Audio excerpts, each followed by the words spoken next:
Hello बच्चों, हमारा प्रश्न है अभिकथन है कि पोटेशियम परमैंगनेट और पोटेशियम आयोडाइड के मध्य क्रिया में परमैंगनेट आयन ऑक्सीकरण कर्मक के कार्य करते हैं और कारण दिया हुआ है अभिकर्मक में मैग्नीज की ऑक्सीकरण अवस्था +2 से +7 में परिवर्तित होती है। चलिए समझते हैं इस प्रश्न को। अगर बात की जाए इस प्रश्न की मुख्य अवधारणा की, तो मुख्य अवधारणा में हमें समझना होगा कुछ चीजों को।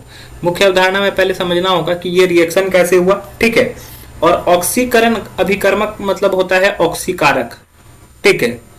ऑक्सीकारक, ऑक्सीकारक किसको बोलते हैं? जो खुद अवकृत हो जाए, जो खुद अवकृत हो तथा दूसरे को ऑक्सीकृत करे, दूसरे को ऑक्सीकृत करे, ऑक्सीकृत करे। तो अब यहां से रिएक्शन देखेंगे। पोटेशियम परमैंगनेट, पोटेशियम परमैंगनेट का फॉर्मूला हो गया KMnO4, ठीक है, प्लस पोटेशियम आयोडाइड मतलब कि Ki, और ये रिएक्शन कर रहा है। तो ये रिएक्शन जब करेगा तो ये बना लेता है, यहां से ये कन्वर्ट हो जाता है Mn2+ और साथ में परिवर्तित हो जाता है I2 में। अब देखो ये बैलेंस नहीं है, यहाँ पे Mn का ऑक्सीडेशन नंबर हमें पता नहीं है, तो यहां पर हो गया ये ऑक्सीडेशन नंबर +1। इसके लिए हम लोग को +1 + x और ऑक्सीजन का -2 × 4, इन सभी का योग 0 होना चाहिए, तो x का वैल्यू यहाँ पे +7 आएगा।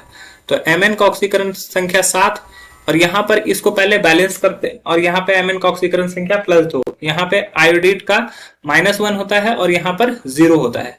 तो यहाँ पे देखो आयोडीन का क्या हुआ, -1 से 0 पे गया तो ऑक्सीकरण संख्या बढ़ गया, तो ऑक्सीकरण संख्या बढ़ा तो ऑक्सीकरण हुआ, ठीक है।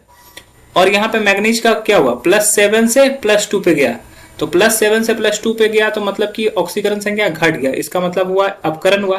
तो यहाँ पे क्या हुआ कि ये अवकृत होता है, ये खुद अवकृत हो रहा है, ठीक है, वो खुद क्या हो रहा है, अवकृत हो रहा है। पोटेशियम परमैंगनेट आयन जो होता है, परमैंगनेट आयन किसको बोलेंगे, MnO4- को, तो ये खुद क्या हो रहा है, अवकृत हो रहा है। तो अवकृत, इसका अगर अवकरण हो रहा है तो इसका मतलब है ये ऑक्सीकारक की तरह कार्य कर रहा है। ये क्या है, ऑक्सीकारक, ठीक है, ये ऑक्सीकारक की तरह कार्य कर रहा है। इसका रीजन क्या है, अभिक्रिया में मैग्नीज की ऑक्सीकरण अवस्था +2 से +7 में परिवर्तित होती है। तो मैग्नीज की ऑक्सीकरण अवस्था +7 से किस में कन्वर्ट हुई, +2 में कन्वर्ट हुई। तो यहाँ पे उल्टा लिख दिया, अभिक्रिया में बोल रहा है मैग्नीज की ऑक्सीकरण अवस्था +2 से +7 में परिवर्तित होती है, लेकिन यहाँ पे होगा +7 से +2 में परिवर्तित होती है, ठीक है। तो ये भी स्टेटमेंट सही भी मानो, ठीक है, मतलब कि 2 और 7 में अंतर होता है, और ये भी सही है। तो हमारा दोनों स्टेटमेंट सही है और हमारा कारण जो है वो हमारे अभिकथन की सही व्याख्या भी कर रहा है, इसलिए ऑप्शन ए सही हो जाएगा, अन्य ऑप्शन गलत हो जाएंगे। आशा है यह प्रश्न आपको समझ में आया होगा। धन्यवाद।